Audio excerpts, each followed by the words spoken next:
Hello प्यारे students, कैसे हो आप सब। आई होप आप सब बहुत ज़्यादा अच्छे होंगे। आज की इस वीडियो में हम क्लास 10th का वर्कशीट नंबर 10 करेंगे। यह हमारे विज्ञान की वर्कशीट है और आज हम पढ़ेंगे चुंबक। चुंबक क्या है।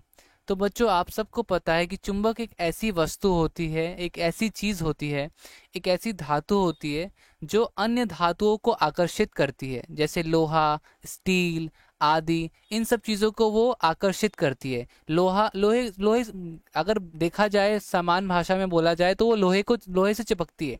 ठीक है।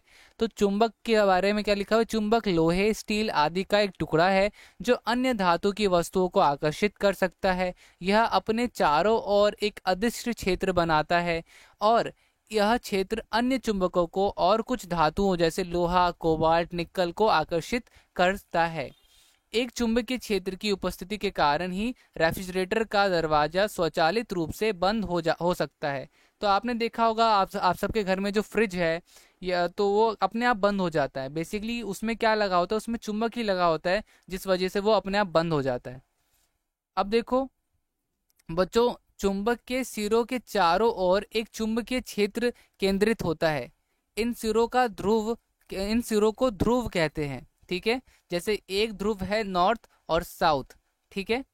तो बच्चों ध्यान रखना कि जब हम दो चुंबकों के अगर एक जैसे कि यहाँ पे लिखा हुआ है ना कि एक उत्तरी ध्रुव और एक दक्षिणी ध्रुव कहते हैं।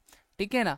तो यदि आप दो चुंबकों को पकड़ते हैं और उनको उनको ध्रुव के एक दूसरे के आसपास रखते हैं तो आप चुंबकीय बल को महसूस कर सकते हैं। अगर ध्रुव विपरीत विपरीत हुए, मतलब कि बच्चों अगर एक आपका साउथ का हुआ और एक नॉर्थ का हुआ, तो क्या होगा? तो आप चुंबक के बीच आकर्षण महसूस करेंगे। दो चुंबक जो होंगे आपस में चिपकने लग जाएंगे। यदि ध्रुव समान, मतलब कि उत्तर का उत्तर, दक्षिण का दक्षिण, तो वहां पर क्या होगा? तो आप देखेंगे कि वो दोनों प्रतिकर्षित हो रहे हैं, मतलब एक दूसरे से ना हट रहे हैं। तो ये बच्चों हमारा यहाँ पर लिखा हुआ था। अब क्या है? पृथ्वी एक विशाल चुंबक है।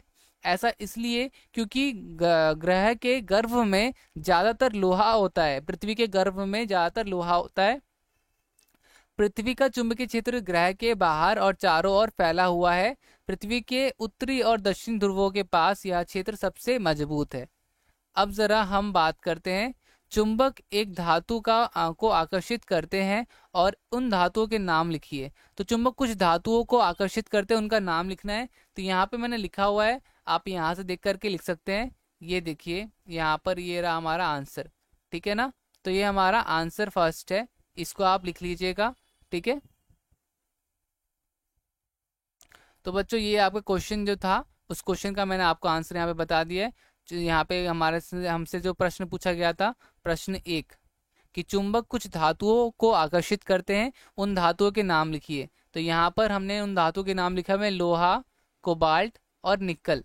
अगर आप सब चाहो तो मैं यहाँ पे आपको वर्कशीट में दिखा देता हूँ कहाँ लिखा हुआ है, आप वहां से भी देख के लिख सकते हो। ये देखो, ये रहा आपका। बेसिकली यहाँ से वर्कशीट से दिखा देता हूँ। ये रहा। तो लोहा, कोबाल्ट, निकल। ठीक है। तो यहाँ से भी आप देख सकते हैं और जहाँ मैंने लिखा था वहां से भी आप वीडियो को पॉज करके लिख सकते हैं।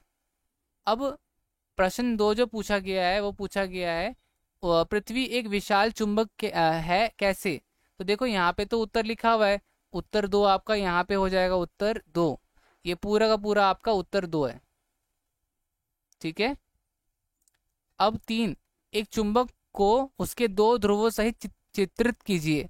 चुंबक बनाना है बच्चों आपको। तो चुंबक बनाना है, आपकी मर्जी है, आप कोई सा भी डायग्राम बना सकते हो। उत्तर तीन, आप ये वाला डायग्राम बना दो। ठीक है। ये वाला डायग्राम सेम बना दो, आपका ये वाला उत्तर हो जाएगा, उत्तर तीन। उत्तर चार, उपयुक्त शब्दों के साथ वाक्यों का पूरक कीजिए। समान ध्रुव एक दूसरे को प्रतिकर्षित करते हैं। प्रतिकर्षित यहाँ पे आप देख करके लिख सकते हैं। जबकि विपरीत ध्रुव ध्रुव एक दूसरे को आकर्षित करते हैं। आकर्षित आप यहाँ से देख करके लिख सकते हैं। तो यहाँ पर हमारा ये वर्कशीट कंप्लीट हो गया। उम्मीद करता हूँ आपको समझ में आया होगा। वीडियो अच्छी लगी तो लाइक शेयर कमेंट करना मत भूलिएगा, और अगर नहीं अच्छी लगी तो भी हमें बताइएगा कहाँ पे हमारी कमी रह गई। अब मिलते हैं अगली वीडियो में। आज के लिए इतना ही, जब तक के लिए bye bye and take care.